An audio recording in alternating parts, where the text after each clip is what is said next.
Ons luister vanoggend na die Here se woord uit Titus hoofstuk 1. Ons het by 2 vorige geleenthede die eerste 4 verse van hoofstuk 1 in behandeling geneem. Vanoggend gaan ons stil staan by vers 5 tot 9, maar ons gaan van vers 1 tot 9 lees.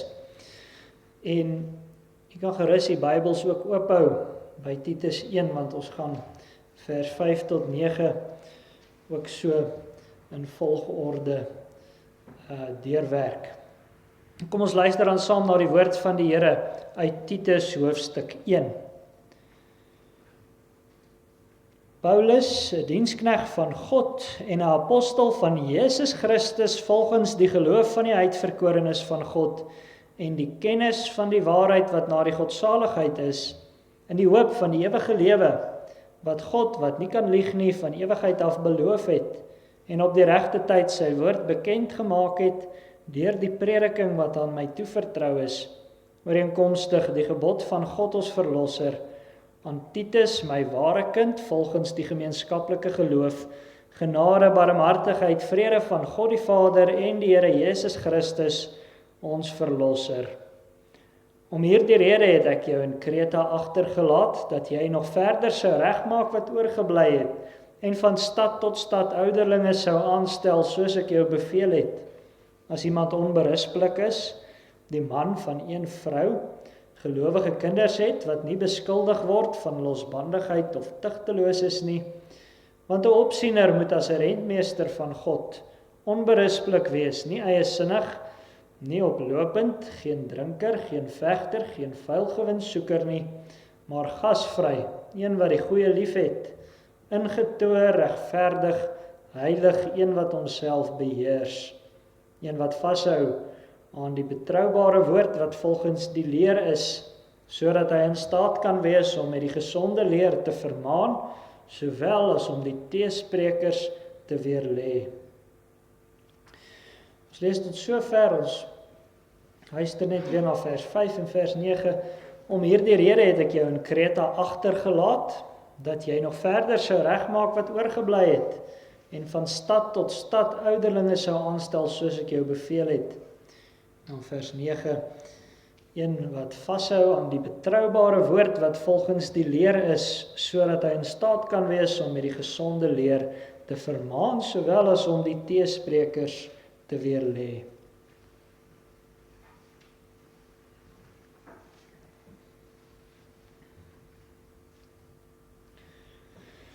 Geliefde gemeente, God is die Almagtige. Hy is heeltemal in staat om sy wil tot uitvoering te bring. Ons hoef nie daaroor te twyfel nie. Die Bybel leer ons, hy kan skep deur bloot te spreek. Johannes die Doper het destyds vir die Fariseërs gesê dat hy uit die klippe kinders van Abraham kan verwek. Maar tog bring hy sy raad volgens 'n orde tot uitvoering. God kan alles, maar hy het 'n manier van werk. Ons het net nou gesing dat die Here se volk sy heilige lewensorde ken. Dis iets waarvoor ons dankbaar kan wees. God maak homself aan ons bekend, maar hy maak ook iets van hoe hy werk aan ons bekend. Hy wys vir ons mooi deur sy selfopenbaring in die skrif waar ons inpas by die werk van sy hande. Hy wys vir ons op watter wyse hy ons inskakel by die uitvoering van sy raad. Ons ken sy heilige lewensorde. En omdat ons dit ken, kan ons onder die leiding van die Heilige Gees daarin leef, en dan kan ons werklik geseënd wees. Die Here wys ons waar ons inpas, waar ons plek is in sy werk. En dit is natuurlik vir ons geweldig troostryk. Die Here se raad, so hoor ons in sy woord, loop immers vir ons uit op die ewige lewe. Dit loop uit op die verwerkliking van alles wat Christus met sy bloed vir ons gekoop het. Dat ons die ware lewe tot in ewigheid mag hê, dat ons deel mag wees van die Here se volk, dat ons hom mag ken en Jesus Christus wat hy gestuur het, en dat ons dit uiteindelik mag doen op die nuwe aarde wat ons van God sal ontvang. Daartoe werk die Here, daartoe voer hy die geskiedenis. In die eerste 4 verse van Titus se brief het ons gehoor dat God homself in die ewigheid beloof het om hierdie dinge te doen. En dis waarmee hy besig is. Maar nou het ons reeds uit die eerste verse van Titus gehoor dat God veral besig is om sy uitverkorenes bymekaar te maak. Hy het homself aan sy kerk beloof, maar sy kerk moet uit alle geslagte en uit alle tale vergader word. God kan dit doen soos hy wil, en hy wil dit doen deur sy gees en woord. Paulus sê in vers 3 van ons skrifgedeelte dat God die belofte van die ewige lewe bekend gemaak het deur die prediking. Dit gaan oor die prediking van die woord, soos Paulus dit ontvang het van Christus self. Dit is die middel wat die Heilige Gees gebruik om mense tot bekering te bring. Die woord van God, sy selfopenbaring moet gepreek word. So wil die Here sy raad tot uitvoering bring. Christus maak sy kerk bymekaar deur sy gees en woord, en dan skakel hy predikers van die evangelie daarby in. Nou is baie belangrik dat ons hierdie orde waarvolgens die Here werk, mooi in gedagte hou. Baie kerkgroepe vandag hou dit nie in gedagte nie. Baie mense dink dat as ons van die kerk 'n lekker plek maak, dan gaan die kerk groei, of as ons die eredienste sou verander om meer kontemporêr te wees, dan gaan die kerk groei, maar daar is net een manier waarop die kerk werklik groei. En dis deur die bediening van die woord en die daarmee gepaardgaande werk van die Heilige Gees. Daar is nie 'n ander manier nie. Die kennis van God, die hoop op die ewige lewe, die waarheid, die geloof, word alleen bevorder deur God se Gees en woord.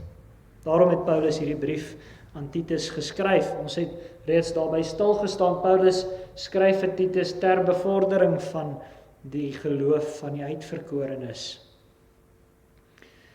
Maar in ons skrifgedeelte leer ons dan dat daar op die eiland Kreta iets kort gekom het vir hierdie doel.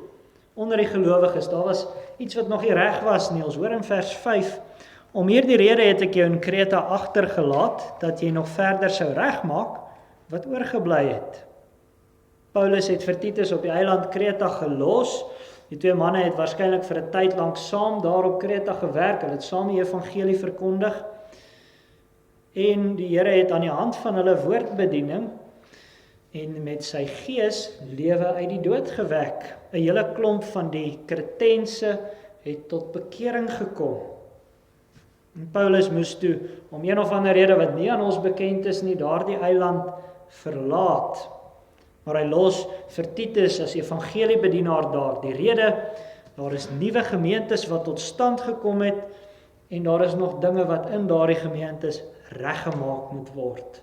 Die werk is nog nie klaar op die eiland van Kreta nie. Die Here laat nie sy werk onvoltooid nie, en daarom doen sy dienaars dit ook nie.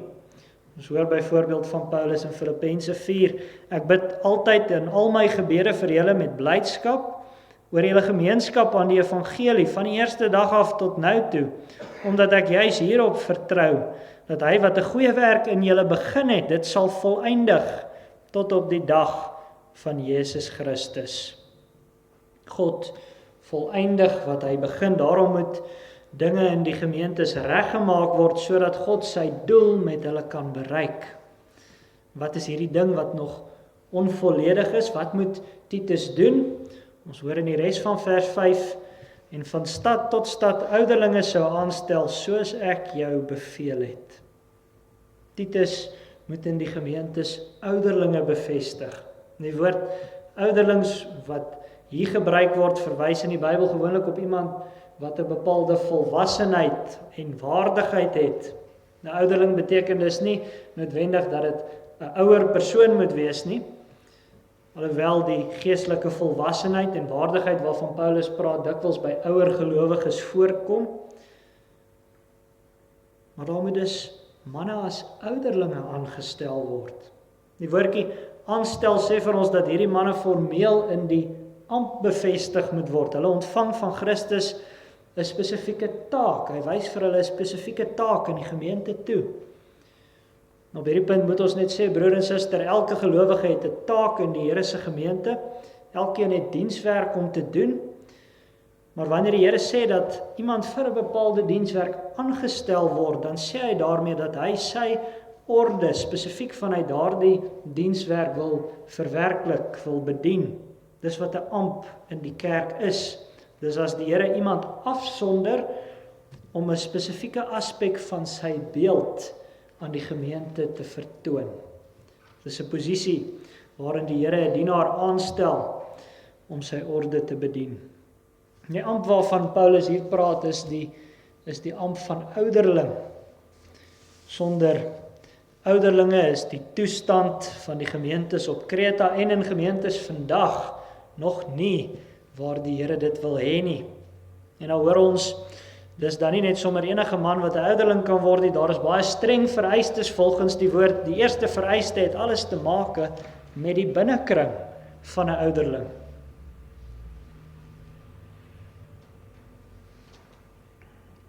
Luister weer na vers 6. As iemand onberispelik is, die man van een vrou gelowige kinders het, wat nie beskuldig word van losbandigheid of tugteloos is nie.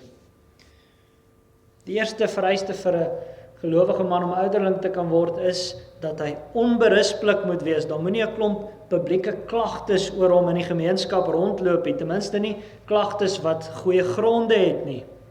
As 'n man 'n slegte naam het in die gemeenskap, dan sal daardie slegte naam na die kerk van die Here toe oorgedra word as hy 'n ouderling word.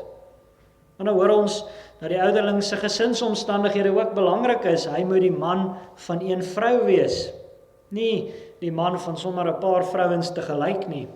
Hy moet dus toegewy wees in sy huwelik en getrou wees aan sy vrou. Letterlik staan daar in die Grieks, hy moet 'n een vrou man wees. In die tyd van ons skrifgedeelte sou daar waarskynlik ook nog bekeerlinge gewees het wat meer as een vrou gehad het waarmee hulle getroud was. So 'n man sou nie as ouderling kon dien nie. Hoekom nie?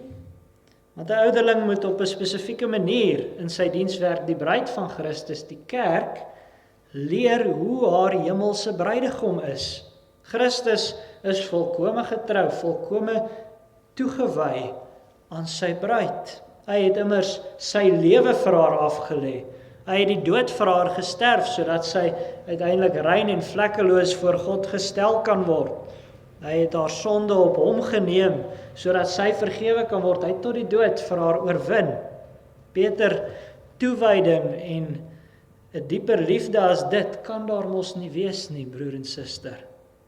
Daarom sal elke man wat vir Christus so ken, 'n een vrou man wees. Daarom moet veral die ouderlinge ten minste een vrou manne wees. Hulle is aangestel om Jesus, die bruidegom, aan die gemeente te bedien. Maar dan hoor ons ook, die ouderling se kinders, as hy kinders het, moet gelowig wees. Selfs sy kinders moet vry van geldige beskuldigings wees. Hulle moet gedissiplineerd wees. Nou uiteraard het 'n ouderling nie uiteindelike beheer oor of sy kinders in Christus gaan glo of nie. Hy moet hulle op grond van God se verbondsbeloftes oor die Here in die Here opvoed. Maar ons skrifgedeelte wil nie sê dat die ouderling sy kinders se geloof moet veroorsaak of enige so iets nie, slegs die Heilige Gees werk geloof. Maar aan 'n ouderling se kinders moet dit wel sigbaar wees dat die woord, dat Christus belangrik is in sy huis. Die Heilige Gees alleen kan geloof werk, maar aan die kinders van die ouderling moet dit duidelik wees dat hulle in die huis met die woord bedien word. Paulus stel in 1 Timoteus 3 dat 'n ouderling iemand moet wees wat sy huis met ander woorde goed regeer. En die rede wat hy daarvoor gee, maar as iemand nie weet om sy eie huis te regeer nie, hoe sal hy vir die gemeente van God sorg dra? Die ouderling se huis is die belangrikste teken van sy gereedheid om in die ampt te dien. Maak hy ons hemelse bruidegom se toewyding en liefde aan sy eie bruid bekend. As hy dit doen, dan sal hy dit aan die gemeente bekend kan maak. maak hy ons Vader se sorg en orde in sy huis aan sy kinders bekend. As hy dit doen, dan sal hy dit ook in die gemeente kan doen. So hoort dit by die ouderling se binnekring en by die predikant se ook. Ons moet onthou dat 'n predikant ook 'n soort ouderling is. Alles wat hier van ouderlinge staan geld net so vir 'n predikant.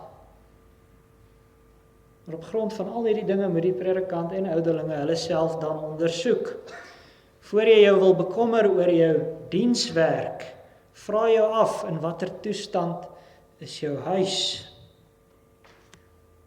Hoe lyk dinge met jou huwelik as die Here vir jou huwelik gegee het? Hoe lyk dinge met jou kinders as die Here vir jou kinders gegee het, veral as hulle nog by jou in die huis is? Jou liefde vir die Here en jou toewyding aan hom is die heel duidelikste vir die mense naaste aan jou, die mense in jou gesin. Dit geld natuurlik vir alle gelowiges, maar dit lê vir alle geweldige verantwoordelikheid op die ouderlinge en die predikant. En eintlik die diakens ook. As ons mooi in die Bybel kyk, is die enigste verskil tussen die diakens en die ouderlinge hulle gawes en dienswerk. As dit kom by hulle huisgesinne, as dit kom by hulle karakter, dan is die vereistes in die Bybel presies dieselfde. Die bruidegom se orde en liefde moet sigbaar word in ons dienswerk aan die gemeente, maar allereers aan ons huisgesinne. Die gemeente leer ook uit hierdie woorde wat jy van 'n ouderling en van 'n predikant moet verwag. Jy behoort van hulle te verwag om jou in hierdie sake te kan lei vanuit God se woord. Die Here gee hulle vir daardie rede. Die liefde en die toewyding wat 'n gemeente teenoor Christus het, word veral duidelik aan haar ouderlinge. As die ouderlinge ernstig is oor Christus, as hulle hom liefhet, sal dit duidelik wees in hulle gesinne en die gemeente sal hulle uiteindelik daarin volg. Dit is dus die eerste belangrike vereiste waar volgens Titus ouderlinge moes aanstel, hulle binnekring. Maar dan hoor ons dat Paulus ook nog kwalifikasies gee aangaande die karakter van die opsiener.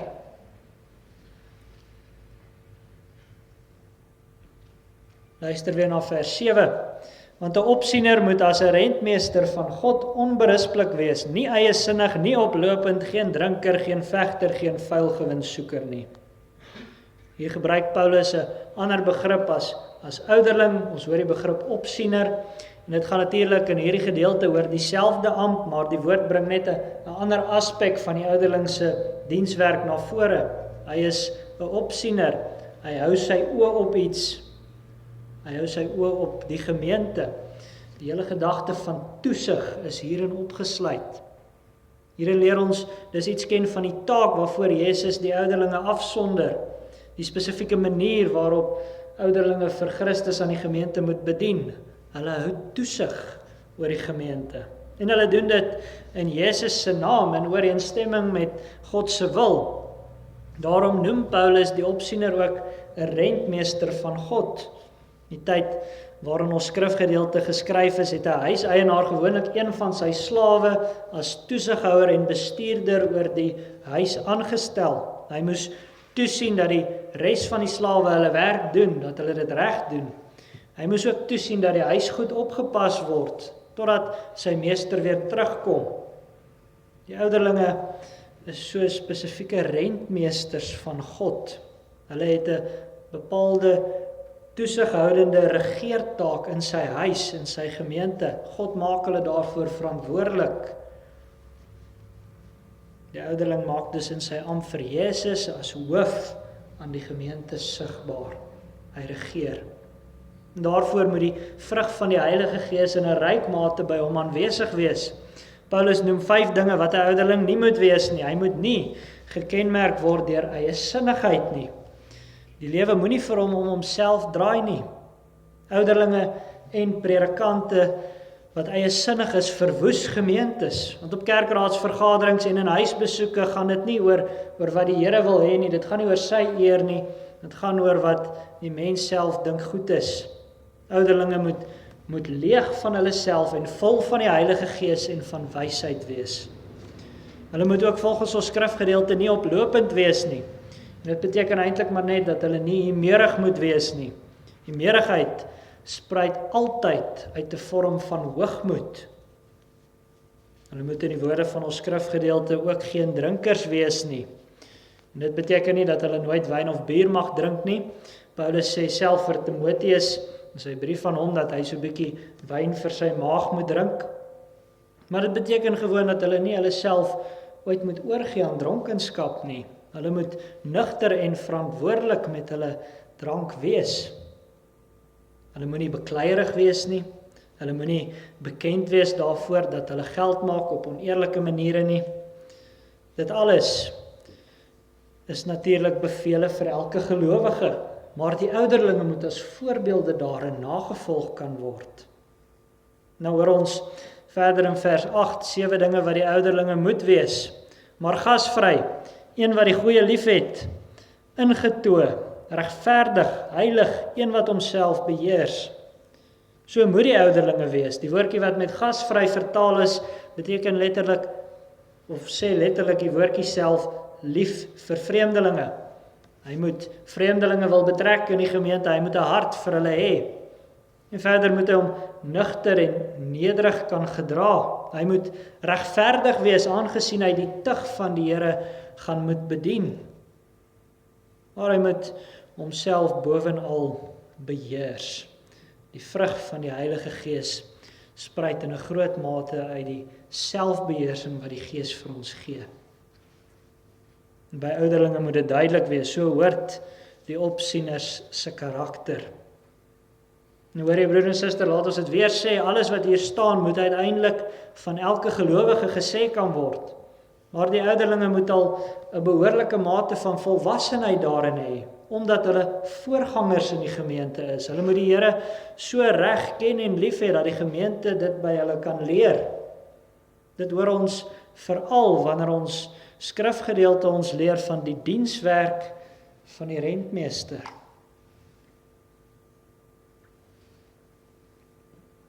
Hoor jy vers 9. Een wat vashou aan die betroubare woord wat volgens die leer is, sodat hy in staat kan wees om met die gesonde leer te vermaan, sowel as om die teesprekers te weerlê. Die ouderlinge moet sonder dat dit eers 'n kwessie is, vashou aan die betroubare woord. Hy moet vashou aan die woord van God, God se openbaring van homself. In ons skrifgedeelte se tyd het die kerk nog nie die hele Nuwe Testament op skrif gehad nie. Daarom praat Paulus van die betroubare woord wat volgens die leer is. Die betroubare woord is die woord van Christus soos dit deur die apostels gepreek is. Maar daar het in die kerk vroeg al vasgestelde leerstellings ontstaan wat die gelowiges gebruik het om die prediking aan te beoordeel. Ons kan mos dink as een of ander persoon in die vroeë kerk iets sou preek en daar was nie apostels teenwoordig hier, dan sou hy baie maklik 'n klomp nonsens oor Jesus kom praat. Die leer was dus vasgestelde leerstellings aangaande die evangelie wat die kerk kon gebruik om die prediking aan te toets. Ons sou kon sê, hierdie leer verwys na iets soortgelyks as die belydenisse wat ons vandag het. Vandag word die Here se woord, het ons die Here se woord neergeskryf, maar daar word steeds allerhande dwaalleer op baie plekke gepreek. Ons belydenis of die leer, soos ons dit uit die skrif geformuleer het, is dus nog steeds 'n handige maatstaf om vas te stel of predikers die waarheid praat of nie. Maar die punt is egter dat die ouderlinge aan die Here se woord moet vashou en dus ook aan alles wat die woord leer. Hoekom? Want hulle werk is vasgebind aan daardie einste woord. Hulle moet met dit wat die Here in sy woord leer kan vermaan.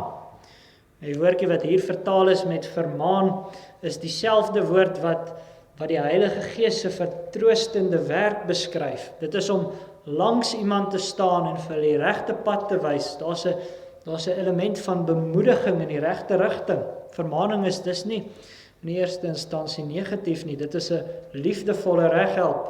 Dit moet die ouderlinge doen vanuit dit wat die woord leer.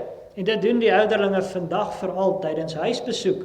Hy kom staan langs jou voor Christus en hy wys jou die pad na Christus toe aan. Die ouderlinge moet met die gesonde leer, die regte leer vermaan. Maar hulle moet ook, volgens ons skrifgedeelte teespreekers, kan weer lê. Hulle moet mense wat hardkoppig weier om dit wat die woord sê te aanvaar, kan wys op hulle foute. Maak geen fout, die broer en suster, die ouderlinge moet dit streng kan doen en hulle moet dit soms ook baie streng doen. As dit kom by Christus en sy woord, dan is dit altyd 'n saak van lewe en dood. Daarom, broeder ouderlinge, vermaan en weerlê vanuit die Here se woord, doen dit liefdevol en doen dit ferm, dis julle werk. Christus self het julle daarvoor aangestel. Maar dis nie laks wees om dit te doen nie. Nou as enige van ons dalk vanoggend voel dat hierdie vereistes regtig vir enige ou te hoog is, onthou dat Christus elkeen wat hy geroep het ook bekwaam. Maar vir elkeen wat nie 'n ouderling is nie, is dit net so belangrik om dit wat die Here in ons skrifgedeelte sê ter harte te neem. Maar die ouderlinge, waar die ouderlinge in die naam van Christus lei, moet ons volg. Ons moet van hulle leer. En ons moet bereid wees om te luister as die ouderlinge ons vermaan of weerlê. Dit is 'n geweldige, gewigtige saak, broer en suster. As die ouderling jou met die woord bedien, dan is dit Christus self wat met jou praat. En as die ouderling jou akkuraat vanuit die woord vermaan of weerlê, dan kom dit van Christus self. Hy maak homself as hoof en bruidegom bekend, daarom moet ons luister. Uiteraard mag die ouderlinge nou nie enige iemand buite die woord ombind nie. Die ouderlinge mag nie van jou vereis om byvoorbeeld op 'n Saterdag net blou klere aan te trek nie. Hulle moet die woord bedien. Christus self bedien. Geliefde gemeente, God maak sy heilige lewensorde aan ons bekend. Hy sê vir ons op watter manier hy sy kerk by die uitvoering van sy raad wil inskakel. Hy wil getroue ouderlinge hê wat sy gemeentes met die woord bedien. Hy wil lidmate hê wat hulle aan die diens van die ouderlinge onderwerp. Daarin lê seën vir die kerk. So bewerk God ware geloofsgroei. En daarom hoor ons ook uiteindelik in 1 Timoteus 3 vers 15 in verband met die ampte wat Christus ingestel het. Dit is daar sodat ons kan weet hoe iemand hom moet gedra in die huis van God, wat die gemeente is van die lewende God, 'n pilaar en grondslag van die waarheid. Amen.